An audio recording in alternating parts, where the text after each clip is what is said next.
Good morning,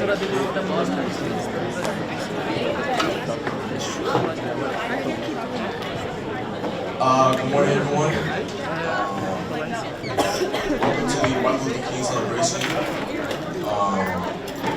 My name is Paxton Bishop.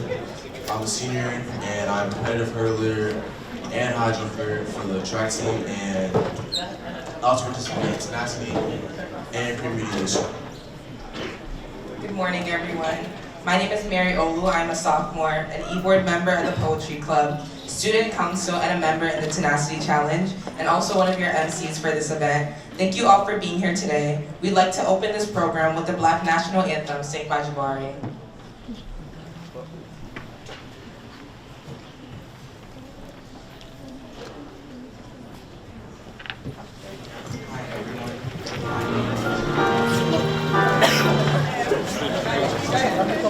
Hi everyone, my name is Jabari Kamau, and I'm a senior at Lowell High School. I've been part of our show choir program since my freshman year, and I'm also in National Honor Society. And last year we were proud to win gold in the large mixed division for the first time in 40 years. And I just wanted to take a moment to share that accomplishment with you all. And join me as we sing about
Okay, thank you, Jabari. Now let's give a warm welcome to our head of school, Mr. Piatto.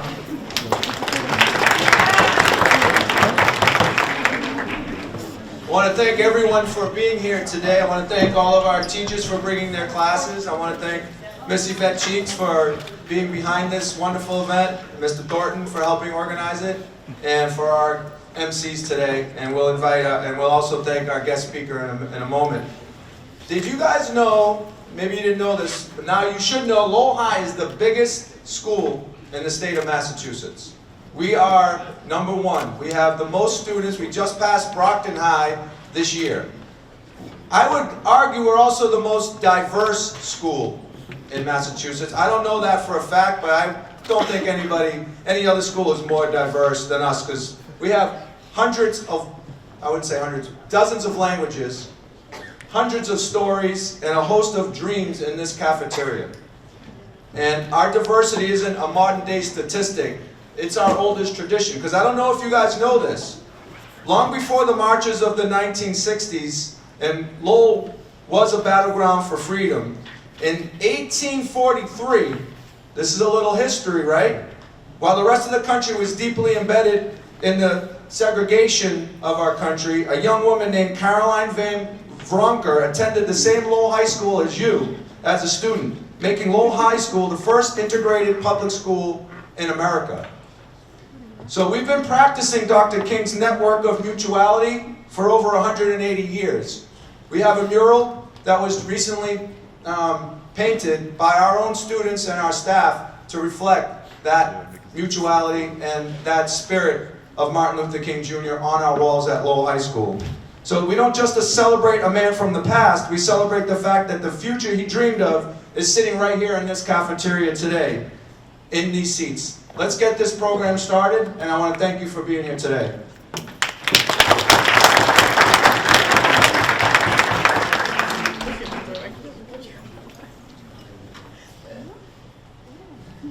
Thank you, Mr. Fiato. Let's give a warm welcome to Mr.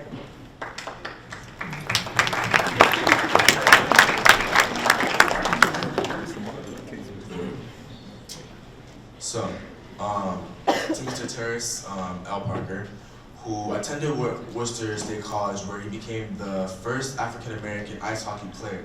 He subsequently earned a BA in Communication Studies from University of Massachusetts Amherst.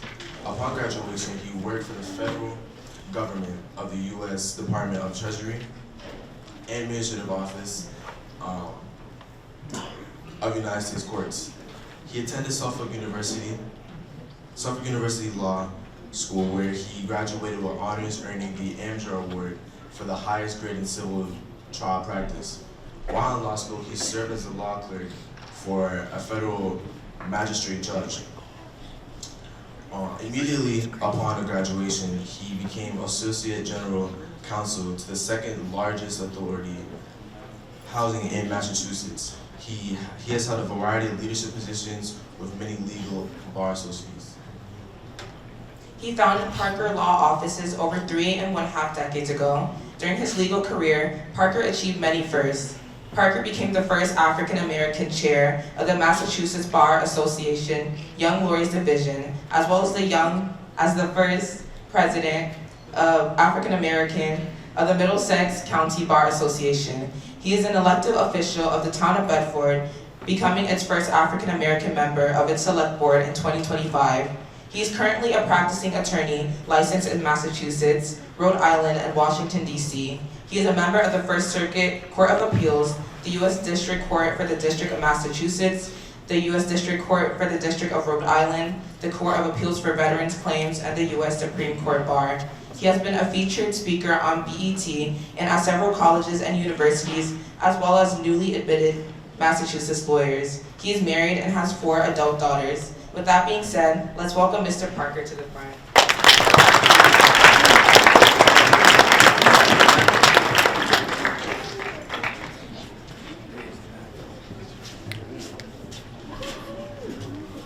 Welcome, and can we get a round of applause for our 2 students?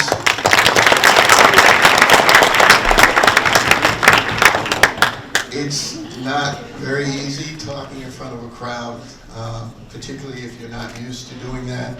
I can remember back in high school, that wasn't my favorite thing to do. The first thing I got to do is unfortunately I have to get 2 disclaimers out of the way. I am an attorney licensed to practice in Massachusetts, as well as an elected official of the town of Bedford. Anything I say here you cannot take as legal advice. And secondly, I'm not speaking on behalf of the town of Bedford. But I am speaking as a citizen of the United States of America, where we have a right to free speech. And when I was asked to speak before you here in high school, I thought back to a time when I was in high school, which was quite a while ago. But in hearing my resume thrown out, it's almost like it's a different person. When I was in high school, I was a straight C student. I probably could have got A's, and in fact, I usually did get A's in the beginning. But when I got an A, unlike those on the honor roll, I wasn't thinking about, well, man, I gotta get another A and keep that grade point average up. Instead, I was thinking, I got an A, so if I get an F, then I'm still gonna pass. So my attitude towards schooling was a lot different then, but I'm sure there's some people here who can relate to this. The guidance counselor, I went to a predominantly White high school, and the guidance counselor said that I didn't have the aptitude or the ability to go to college. And I actually believed that. When I told my parents about it, they said, you gotta get a new guidance counselor. So I did. And that guidance counselor, I'm sure, wasn't that confident in my ability to navigate college. But he said, hey, you should try. So I tried, and I did something that I never did in high school. It's a little thing called homework. When I did that and I applied myself, I couldn't believe it. I was in the top percentile of all college freshmen. And then I said to myself, hey, I gotta slow down here. I actually ended up graduating college doing better than I did in high school. And then, as was mentioned, I ended up going to several federal jobs, and that took me to a place where I thought, hey, maybe I could do something different. And I worked with lawyers, and I used to think that lawyers were so intelligent until I started working with them. They are intelligent, but I realized I could do the same thing that they could do, that they all put their pants on one leg at a time. And it reminds me of a quote, and I forget who said this, but our deepest fear is not that we are inadequate. Our deepest fear is that we are powerful beyond measure. And I start this talk out because I know that there are people that are listening to me in this room, students, who are going to go on to do great things. And what Dr. King's legacy teaches us is it teaches us that one person can make a great difference. And in focusing on Dr. King's legacy, the first thing that usually comes to everyone's mind is that he was a civil rights leader.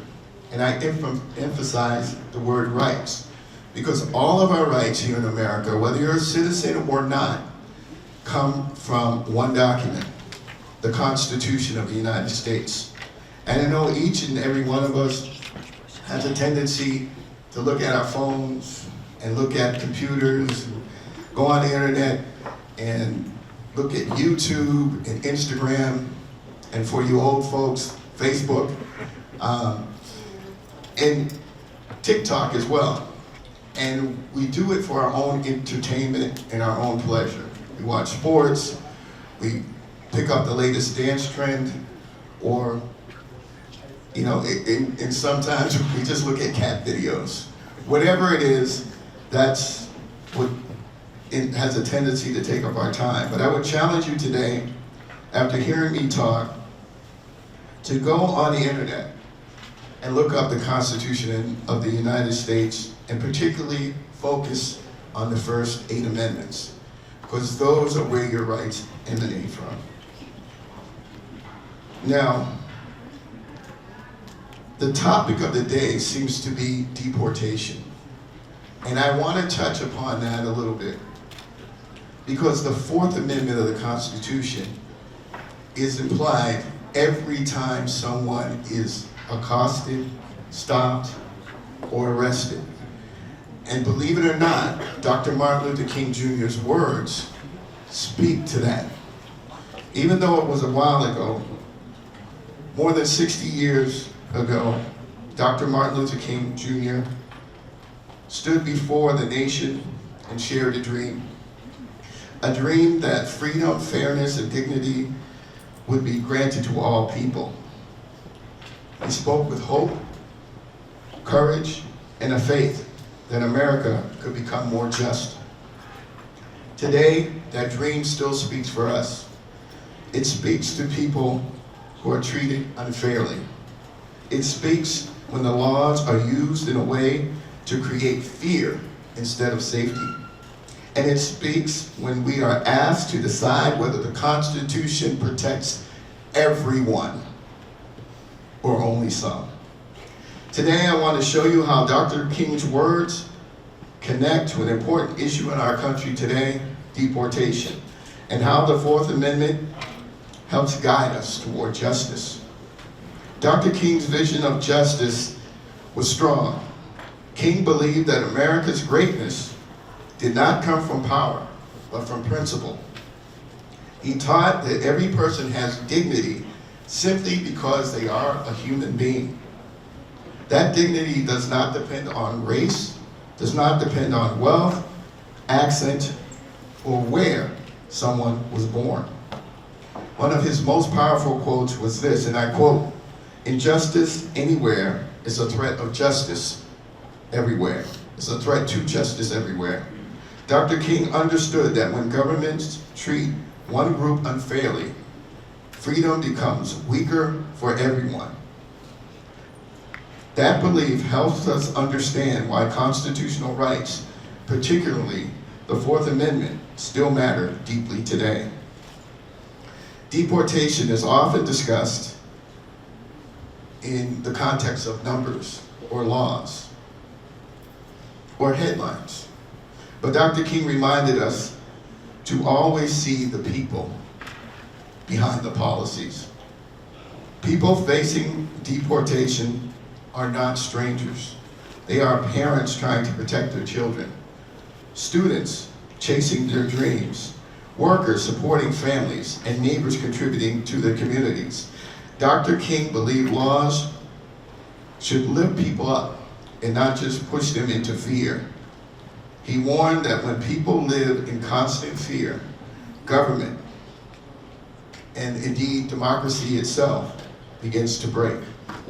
The Fourth Amendment is one of the quiet heroes of our Constitution. It protects people from being searched, stopped, or arrested without good reason. It reminds the government that power must always have limits. In simple terms, the Fourth Amendment makes three powerful promises. Number one, no unreasonable searches and seizures. Number two, warrants are generally required in most cases. And three, real evidence called probable cause is necessary. These promises helped turn Dr. King's dream into real protection. Now, Dr. King knew what it felt like to be stopped and arrested unfairly. He was jailed, not for violence, but for peacefully demanding equality. In his letter from a Birmingham jail, he explained that unjust enforcement causes not only harm to those who are arrested, but to the soul of the nation. The Fourth Amendment exists so that people are not stopped because of fear, bias, or appearance. It stands against the idea that someone can be treated as suspicious simply because of how they look or where they come from. A warrant is permission by a judge, not a guess by an officer. The Fourth Amendment requires warrants to be specific and approved by someone neutral. The rule protects people from abuses of power. Dr. King warned that unchecked authority leads to injustice. When the law becomes the tool of convenience instead of fairness, freedom is at risk. Now, probable cause. Probable cause means that the government must rely on facts and not assumptions. Dr. King dreamed of a country where people were judged by who they are, not by how they look. In his most famous words, he dreamed that people would not be judged by the color of their skin. Today, that dream also means not judging people by their accent, their clothing, or their birthplace. When deportation enforcement relies on stereotypes instead of evidence, it moves away from justice and away from Dr. King's vision. Dr. King believed that fear was one of the greatest enemies of freedom. When people are afraid to open their doors, afraid to speak up, and afraid to trust the law, society grows weaker. The Fourth Amendment was written to prevent that fear. It reminds us that safety and liberty must exist together and not in competition. Dr. King would urge us to ask, are our actions guided by justice or are they guided by fear? Dr. King taught us that laws are not just rules, they are moral statements. They should protect the vulnerable limit power, and reflect the highest values. If constitutional protections are ignored for some people, they become weaker for others. Rights that are delayed, denied, or selectively applied are not rights at all. Dr. King believed deeply in young people. Students marched, protested, and changed history during the Civil Rights Movement. They proved that age does not limit courage. By learning about the Fourth Amendment, you are learning how to protect freedom, not just for yourself, but for others. In conclusion, Dr. King Jr.'s dream did not end with his speeches. It lives when we demand fairness. It lives when we respect the Constitution, and it lives when we stand up for human dignity. The Fourth Amendment helps keep that dream alive by reminding government that justice must be careful, fair, and equal. If we choose courage over fear, dignity over discrimination, and justice over convenience, we will honor Dr. King not only with just words, but with action. Thank you.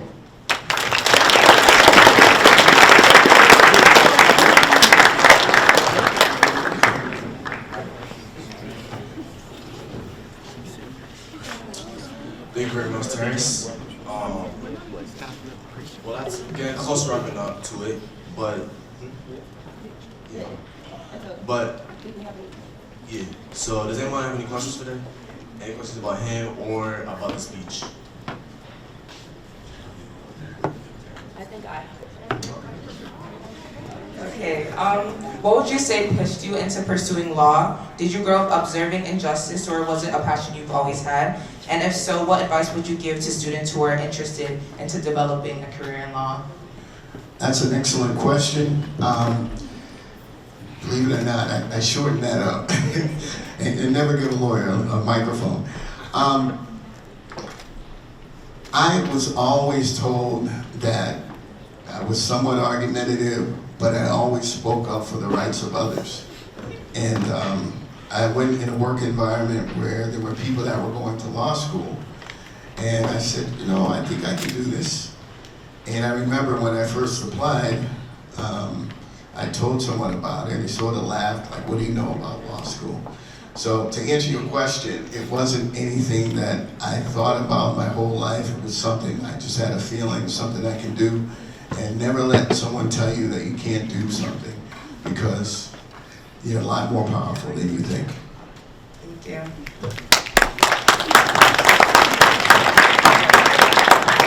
Does anyone else have any questions? Okay. Ms. Cheeks reminded me, I didn't answer the last part of that question. What advice do I have?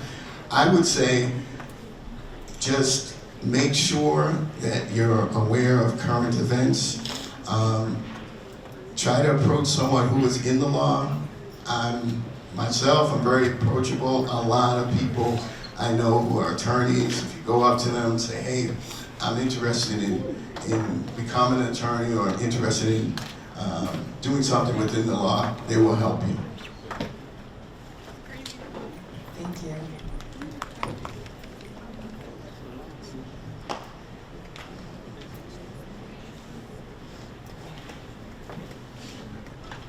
Ms. Cheeks wanted to know if anyone else has any questions. In the back?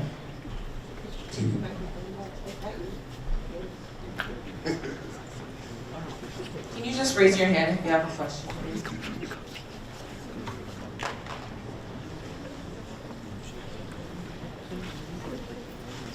I don't think we have any questions. I have a question here. What do you recommend? How do you get your news? Do you go to social media? Do you go to legacy news organization? Everyone goes to social media, so I guess I do go to social media, but you always have to consider the source. I think there's still traditional news sources like newspaper that nobody reads anymore, but newspapers, radio, television, and social media, I think will give you a more well-rounded view of what's going on.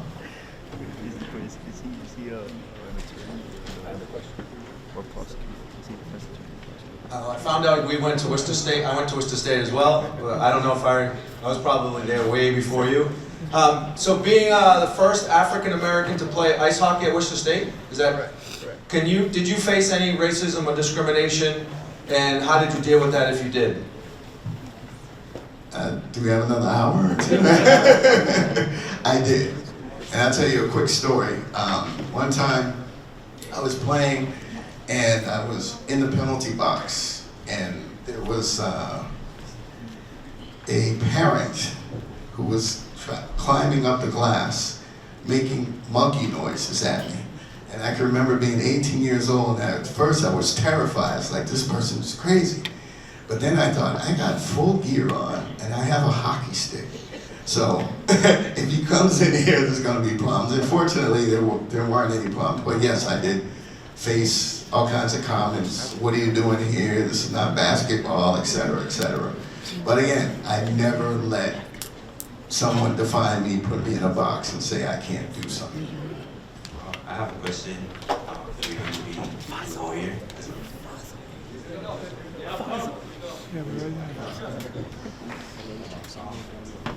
so as a lawyer, do you do the job because you like it or for the money? I love it. I actually love it. And I'm getting to the point, some people say I don't look it, but I'm getting to the point where I'm facing retirement, and I don't want to retire because, when people have a password, sometimes they'll ask, what is your dream job? I always put lawyer. It's just something that I feel I was meant to do. I enjoy representing people, and I enjoy vindicating people's rights. So, hopefully that answers your question. Kind of bouncing off of what Mr. Fiallo said, what advice would you give to anyone that's facing racial discrimination and feels like they're at a place where God is hearing us? Could you say that again? You're facing racial discrimination? I didn't hear the last part. What advice would you give to anyone facing racial discrimination and anyone that kind of feels that they don't belong? Well, actually, I saw something on social media, and many of you may have seen this. There was a guy, an older guy, he was from the West Indies. He basically said to this guy, "What color is your mind?" He said, "What do you mean, what color is my mind?" He said, "My mind doesn't have a color." He said, "Well, if I put water in a blue cup, a red cup, and a yellow cup, is it not water?" And the guy said, "Yeah, it is water."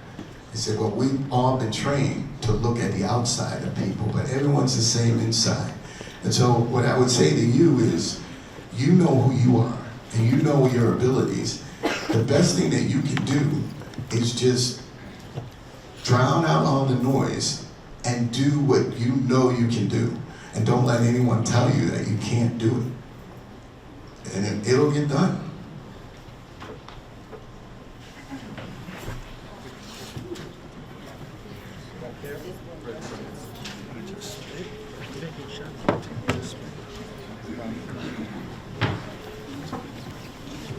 What advice would you give to people who want to be future lawyers?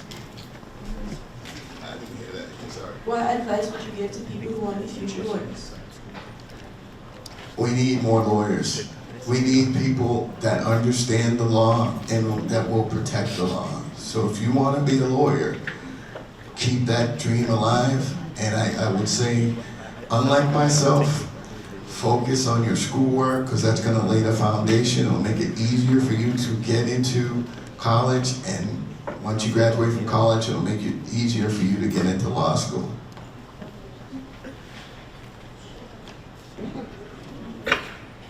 For me, I have a question about how would you help people to raise up their self-esteem and believe more in themselves?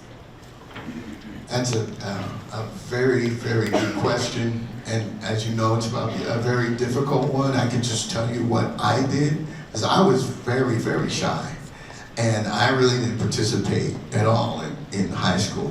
And I have high school teachers that look at me like, you're a lawyer? How is that? How could that be possible?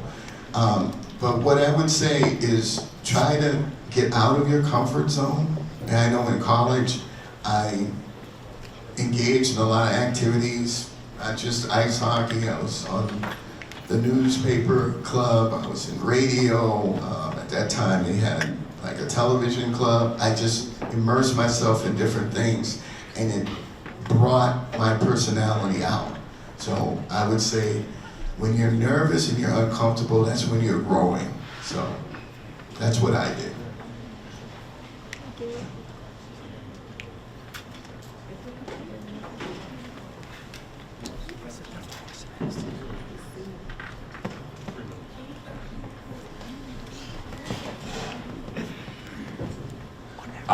Well, thank you for that. We apologize if you have a question. We apologize if we can get to you, but we do have something very important to give to Terrence Parker.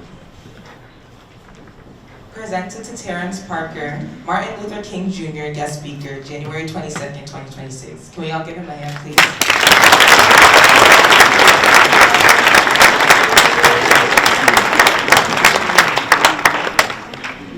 Can I say something? Hopefully I won't get too choked up, but I've received a lot of awards, and this is very special. Thank you.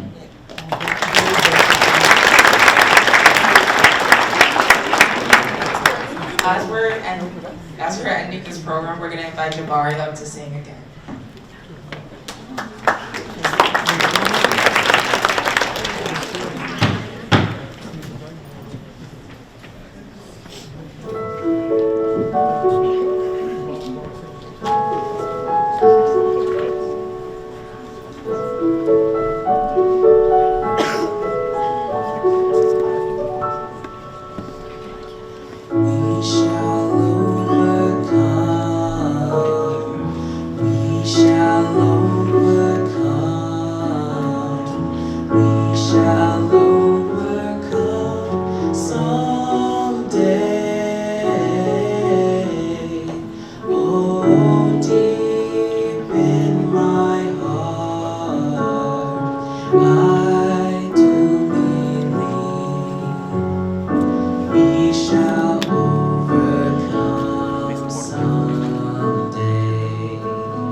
Deep in my heart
Oh, deep in my heart, I do believe we shall overcome someday.